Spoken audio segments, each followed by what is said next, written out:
Imagine a magical village in Ghana, a perfect example of people living in tune with nature's wonders.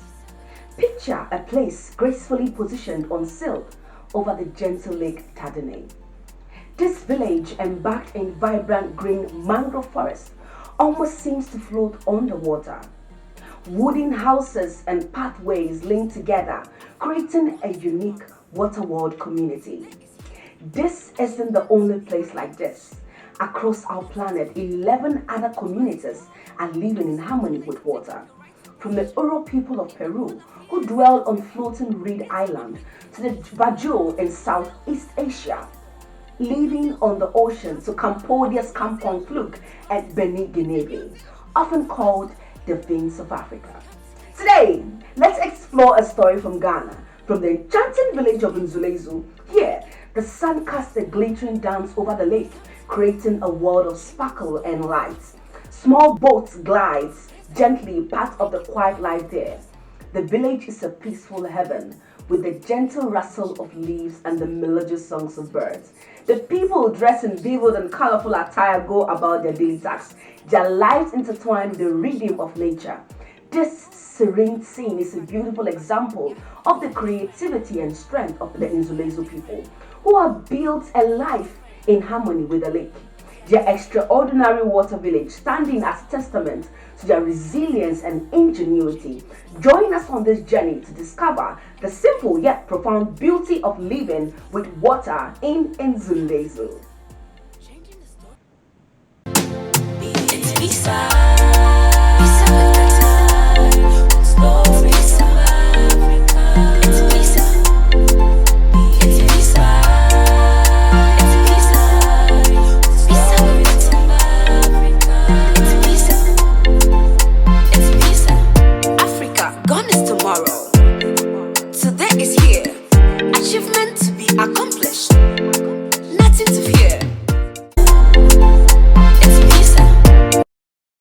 Welcome back, Bisa Fellows, and this is your girl Betty Osei Buntu, and you're watching Be With Adult and ISA, being inspired with stories from Africa, here where passion, values, and environment comes to life. In this episode, we bring you the tale of wonder and resilience, a journey to a truly unique place, the floating village of Nzulezu.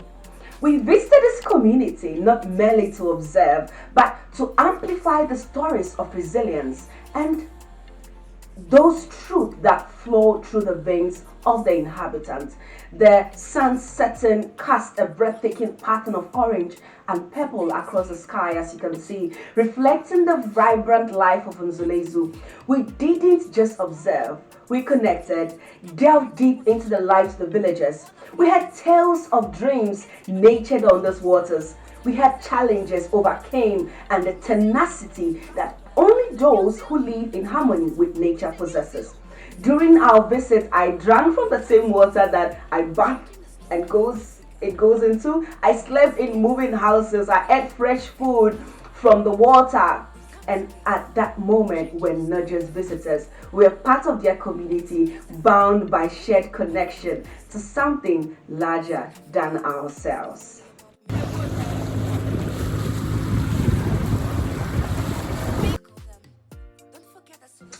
This was a 5-day journey for us and 3 days of sleeping in the community. After all the hustling and bustling with transportation to get to the community, we never knew that even at the entrance of the town, that was just the beginning of the travel for us. It was another journey to get to the people.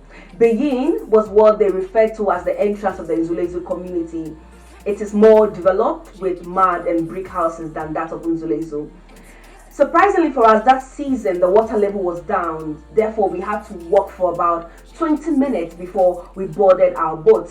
It took us through marshland, passing through small islands. They were interconnected with wooden walkways and bridges. Someone would ask me, "Weren't you scared?"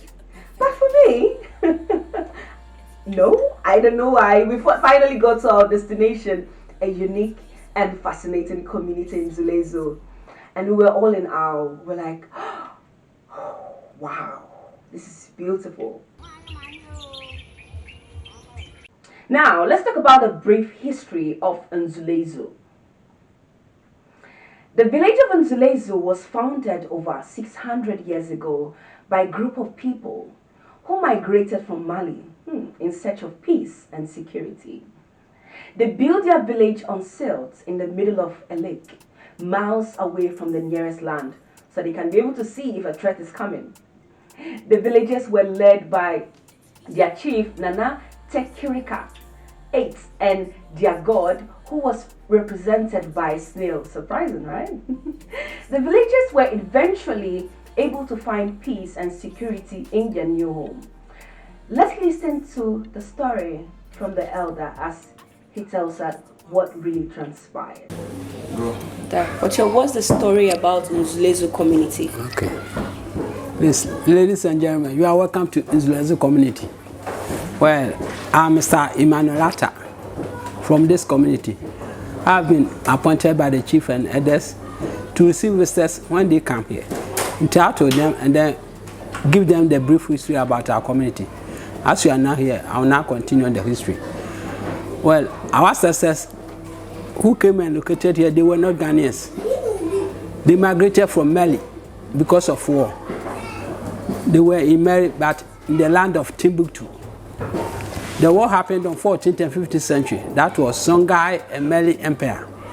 Some warriors from Senegal came to extract some of the gold from their land in Timbuktu. Our ancestors resisted, and that became a conflict between the two countries, later extended to war.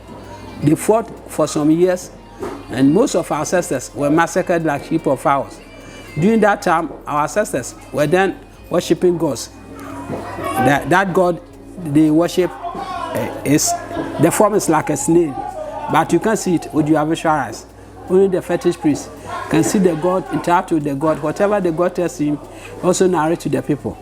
So their god told them to evacuate from that land. Otherwise, all of them will be killed by the Senegalese. So they started moving from that land. And that time there was no roads, no lorry in Africa. So they walked through the forest. And most of them lost their life in their journey because pregnant mothers and children were among of them.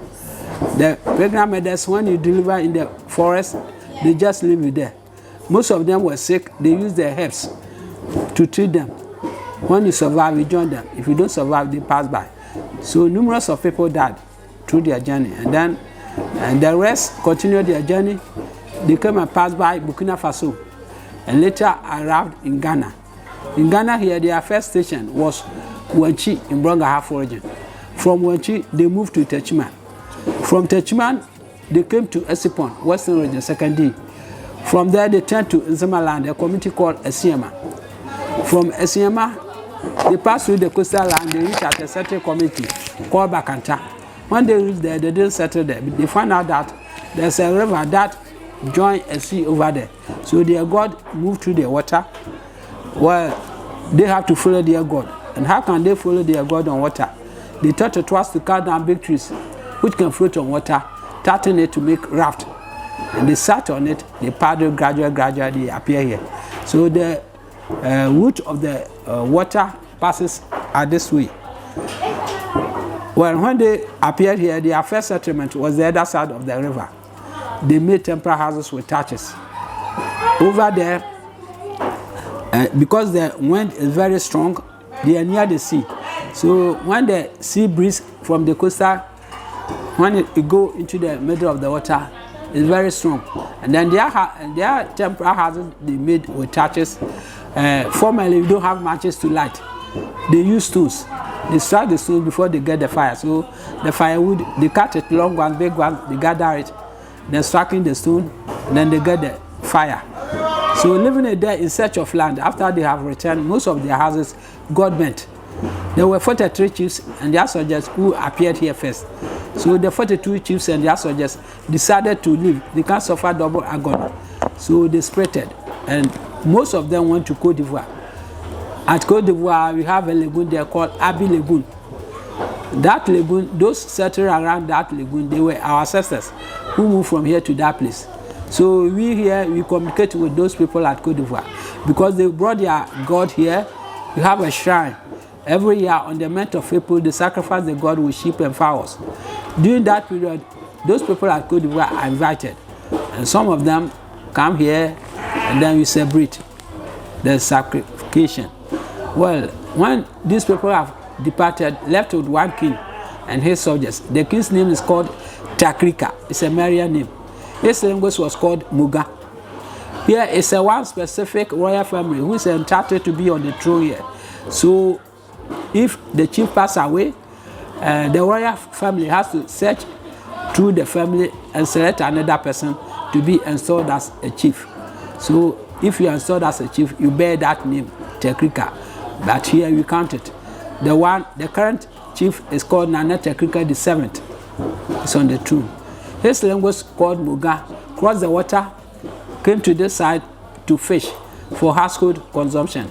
He found out that the wind here is very calm. So he went back and told the chief Tekrika and others. They also selected people to come and verify. When they came, they found out that what the language said was true. So they all decided to move from the other side of the river to settle here. After they have settled here, the chief assembled all his members because they were not Ghanaians. They brought their own language. Their language was called Ewitre language. He asked them who wants to go back to their country, and no one responded. They said they will stay here for the end of their life because their parents had been killed over there. As they speak the Ewitre language, those who appear here can speak that language. No one can hear their language. And most of the women were widowers because they lost their husband, the life of their husband in the war. Likewise, the men too. The youth among them, they also mature to marry. Their elders says they are not going back to their country. Then they have to marry, and then they went outside to marry the Ghanaian men and then the Ghanaian women. Because of intermarriages, they are forced to learn the language of the Ghanaians. So their language Ewitre started to vanish gradually. As I'm speaking now, that language cannot be spoken here. So we all here, we are Nzemes. We are among of the Akan group. We do everything in common with the Akans. The reason why our ancestors came and settled on water is that they thought it was when they build their structures on water, no enemies can come and capture them here. When you are on the way coming, they will see you easily. So for safety and security, that's why they located here. They didn't turn back again. Now we are Ghanaians. Wow, I didn't want to stop listening to that. As he spoke, that was the items, the plastics you see around, because for themselves, most of the time, they just eat what they have in their community. So it's just fascinating to see. Talking about generations, we decided to ask the youth about the village, how they survived, how they married, how they generated revenue. We talked to some of the people who live there. Our first chat was with Richard, who not only lives in the village, but also was our guide. He showed us around. Let's hear what Richard has to say. So 600 people in this community. Wow. And like, what would you think the percentage of youth would be? I think 40%. 40%. The rest is okay. And do you think majority of the youth are beginning to leave the community? Yeah, I think so. In what rate? You think it's 1 to 10, 10 to 10, 8 to 10? 1 to 15. 1 to 15? Yeah. So, why 1 to 15? As I was saying, there's no job for the youth too. So they are going out in the different places to find a job. So you're saying for every 15 youth, 1 youth to go out? Yeah. Okay. Well, that's not so much. Maybe then the question would be, is it because they don't really have the money to go out and establish themselves? Yeah. So then here, it means that the major thing you guys do is just make sure that you eat and you live. Yeah. Wow. That's all. They eat and they live. Wonderful. But then I could see some silt in the river. Who created all the silt? Do you think it's from the activities here?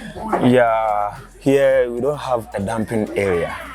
So in the olden days, they used to put all the rubbish around so that they could get a possible land for them to build their houses. So that when you are in the building will not shake. Because all this area is water. Okay. And then swampy. Yeah. So they wanted to be damping, so it becomes silty. Yeah. And then the house does not shake. It's very true. When you're inside these houses, it shakes. We spent an entire night here, and oh my God, as much as it was refreshing, it was also scary to be on a ship shaking, like, or even in a house shaking with water. So that's quite inspiring to hear. But then, for how long have they been doing this? Are they achieving their aim? Yeah, it's true. They are achieving their aims.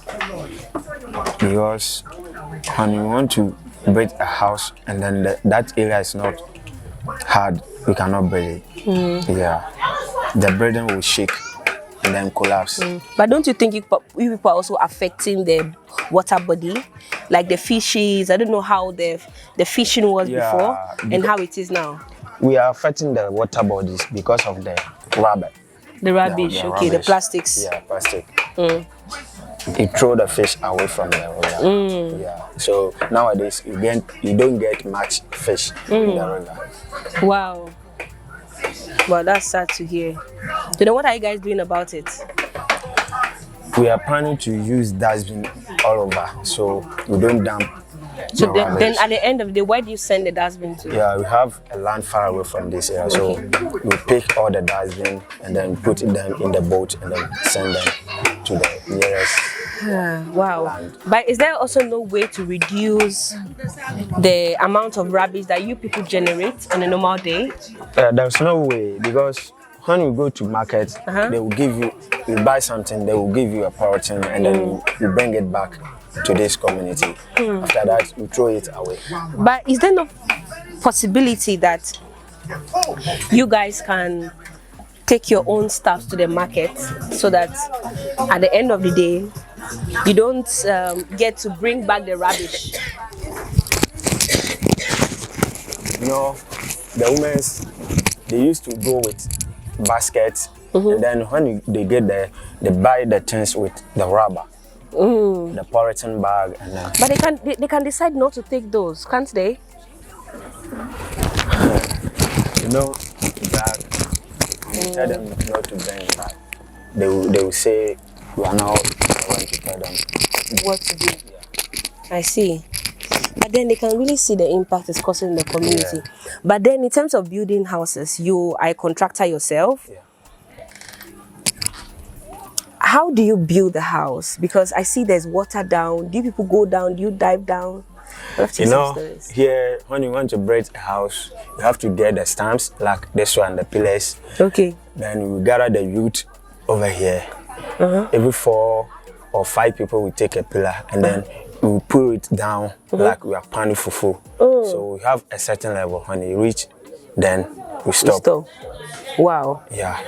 After we lay the foundation, like the pillars, we leave it to the owner to build the house. So the owner builds his house himself? Yeah. If he cannot build, he will call somebody to come and help.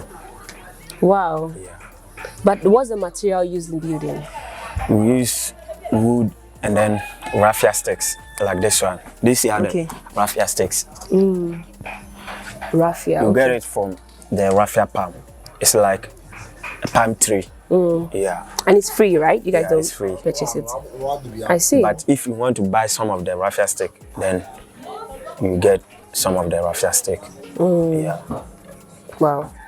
But if it's free, why should someone buy it? For here, it's free for us. But from different person from different outside. Okay. Yeah. I also heard that here you have a generalized canoe for everyone within the community. Yeah. Anyone going out, free transportation back, free transportation. You have a dig out canoe like this one over there. For that one, it's for everybody over here has its own canoe. Okay. Yeah. So when you're going, you have to take it. So everybody has canoe. It's like a car. Okay, but then why are some of the houses collapsing? For this one, the owner is not here, so you leave it to collapse. Why? They move all these things over there. So if you want to build a new building, then we can ask the owner for this land or water, and then build your own house. So the owner has, like, everyone has his own land or water. Yeah. The government does not regulate anything here. Everything regulated by yourselves. You do whatever you want. Yeah. But is there some laws that guides you guys? Yeah. As a community, you have a chief and then opinion leaders. Okay. So you have traditional law over here. Traditional laws. Yeah. Okay, because this is, as much as you guys are just allowing me to go, it's not good. You are also still silting the place for the fishes. So as a youth, and speaking to your fellow youth and youth outside there, what do you think the vision of this community could be or is? Do you think there is that particular vision of making it better or improving how everything is done here? Do you think there's something like that, or what would you think we can do? Yeah. Thanks for your question. And then as a youth, and then we have a lot of vision. So we want the government of this country to come and then help us, the youth over here, to achieve our vision over here. So this space could be a better place for all the people around the group. Not just Richard did we hear from, but we spoke to other several young people from the community. They joined our conversation, eagerly sharing their thoughts and experiences about life in the village. So thank you for having this interview with us. We will start by asking you your name and how long you've stayed in this community. Okay, my name is Prince Atta, and I've been staying here for 23 years. For 23? Yeah. You were born in this I was community? born here. Did you live at any point in time? No. So you've never left? Yeah. How is living here? How is it like? Living here is very cool. Yeah, it's very cool. Just like we are feeling comfortable here, but working here is very problem for us now. Yeah. Okay, so work is a big problem. Yeah. What's the main source of livelihood for the youth? Nothing. No success. Nothing. Yeah. So mostly the youth here, what do they do with their time? We don't do anything here. Yeah, we don't have any work here. As you can see, nothing. So they wake up, they eat. We eat, we sleep. Okay. So how many of the youth have this mindset of maybe traveling somewhere else?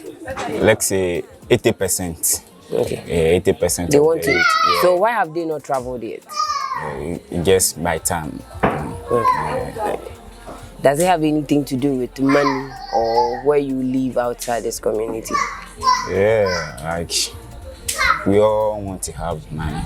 Yeah, we all want to have money because money is the source of everything. Because if you don't have money, you can't stay here. So you just have to move from here to town so that you can get a better work to do. Yeah. So let's talk about education. When your brother was speaking, he said you only have up to primary 6. Yeah, primary 6. And then you'd have to leave to GSS and then SS. Yeah. Does that prevent most of the youth from going to school?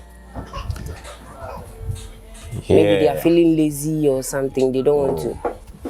It prevents them to go to school because this is where they live and their fathers have passed through what they are now also passing through. I started from here, I started KG up to primary 6 and I continued to my junior high school at town. After that, I continued to the senior high school at Nklofo, that's NAS. Okay. Yeah, so it's very cool. Any plans on continuing, like going to university or something? Yeah, any plans to going to the university because I don't have money. That's why I haven't continued. So it goes back to money. Yeah. Okay, so what are you looking forward to happen in this community? What do you want to have? Maybe you want the government, you want an NGO, you want something. What do you want? Yeah, Most of the youth. we want the government to help us, because without the government, there's no work here. So we only want to depend on the government. Yeah, and the visitors who visit us here. Yeah. So what has been the biggest thing the government has done for you guys? Like, Actually, as for me, I haven't seen anything from the government here. but you do vote. Yeah, we do vote. Me, I haven't voted before because I don't get anything from the government. Yeah. They come for your votes and then they don't give you anything nothing, in return. nothing. Okay. They will promise us, but after the vote, they will not come back again. You guys have an MP, an assemblyman, or something? Yeah, we have assemblyman MP. You They have do all come of here. that. Yeah, they do come here, but helping us here is very good. Yeah, something that. It was amazing to see that this community had facilities such as schools, a health center, and even a church. We visited the old Nzulezu primary school and we spent time in the community school interacting with the children.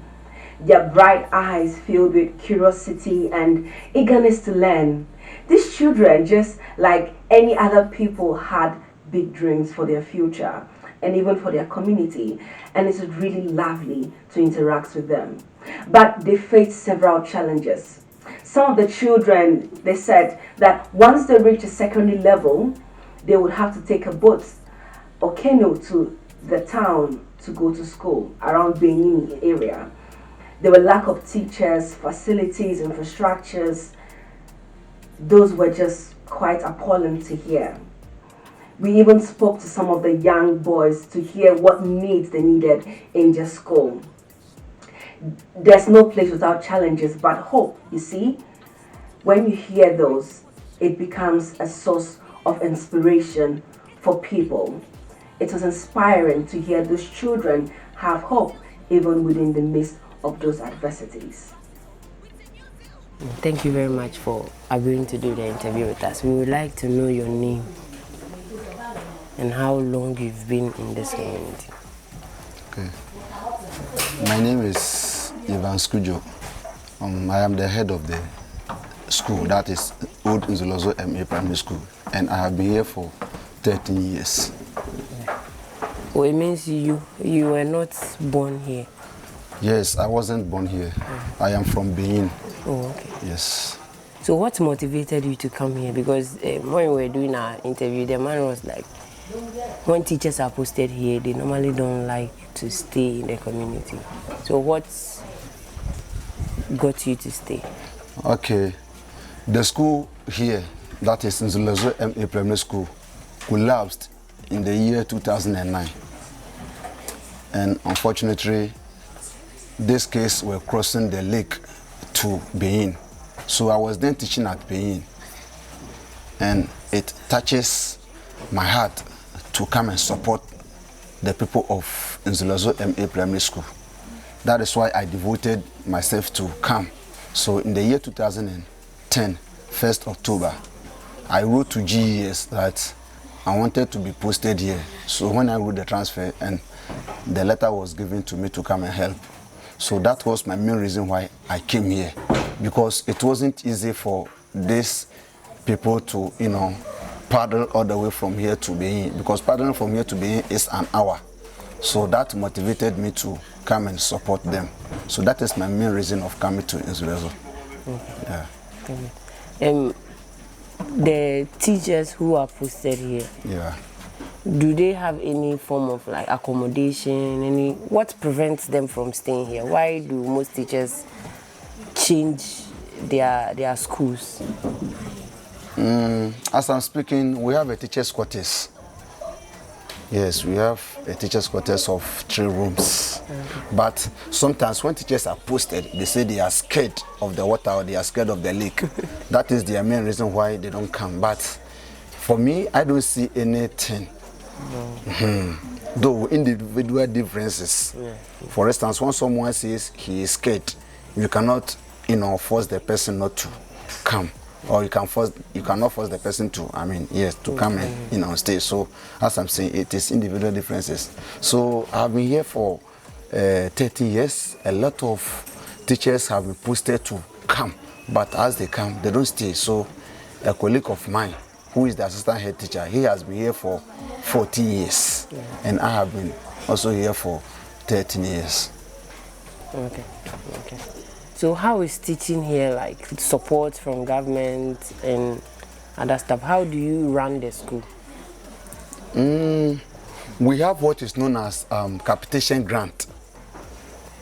It's a form of grant that is being given by government to support the school. It is that type of money that we use it to run the school. But that money alone cannot support the school.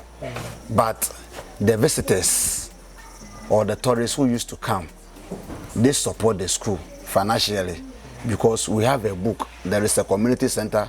They have one book. When visitors come, they appeal for donation to support the school. So when that money is being given to the school or is being given to the community, when we are in need, we write to the community. They also give us some of that money before we use it to run the school. So that is the only means of generating money to support the school. So what are some of your challenges?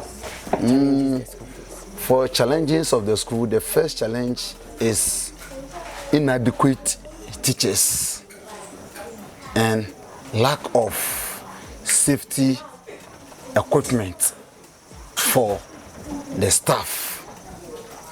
Moreover, too, we don't have an office. When you go to the land in any school, they have an office that the head teacher can be there to do his administrative work, but there is no office here. Then moreover too, we also learn ICT, but we don't have the ICT tools. Then the teachers too don't have any ways and means of transportation. Like whenever they say there is a meeting and we want to go to the land, we find it difficult to go, because taking a boat from here to Benin costs a lot, of which the teachers cannot bear that cost.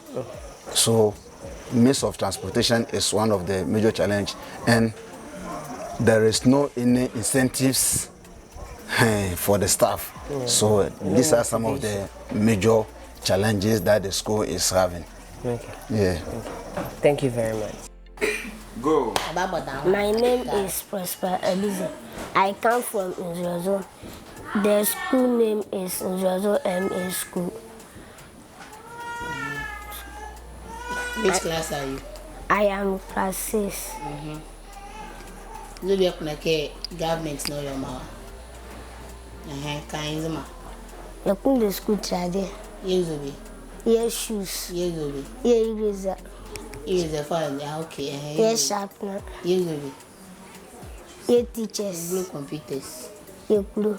Next Yes, time, teachers. Yes, computers. Weren't those words beautiful? I hope their visions are brought to life. And to their mothers, our mothers, thank you so much. You are truly a definition of resilience. Welcome miles to trade, farm, bring sustenance home and feed the children, nurture them, transfer knowledge to them. That was inspiring to see.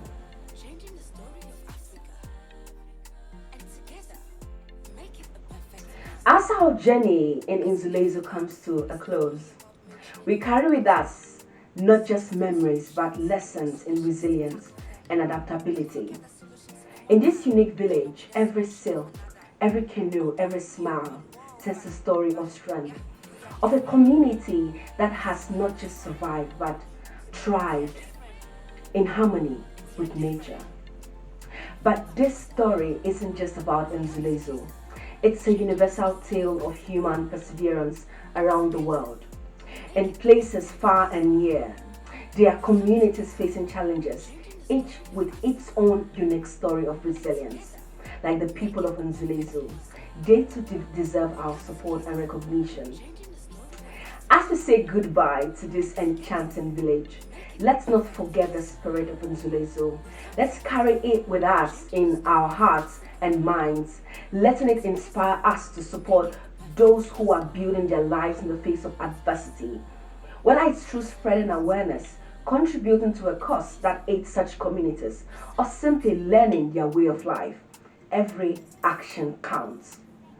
As we face our challenges, let's remember the resilience of Nzulezu people. Their ability to adapt and thrive in such unique circumstances remind us that no matter where we find ourselves, we too can rise above our challenges. Their story teaches us that with creativity, community, and courage, we can face any tide and turn it into opportunity for growth and harmony. So, let's take this inspiration forward. Let's support and celebrate resilience in all its forms in every corner of our world. Because just like the people of Nzulezu, each one of us has the power to adapt, overcome, and thrive. No matter where you are, no matter who you are, and what you are, be inspired with stories from Africa. I hope you are inspired because we are. Stay tuned and don't forget to subscribe to all our social media channels. It's displayed on the screen, and don't forget to press that notification bell to receive updates when they come by. It's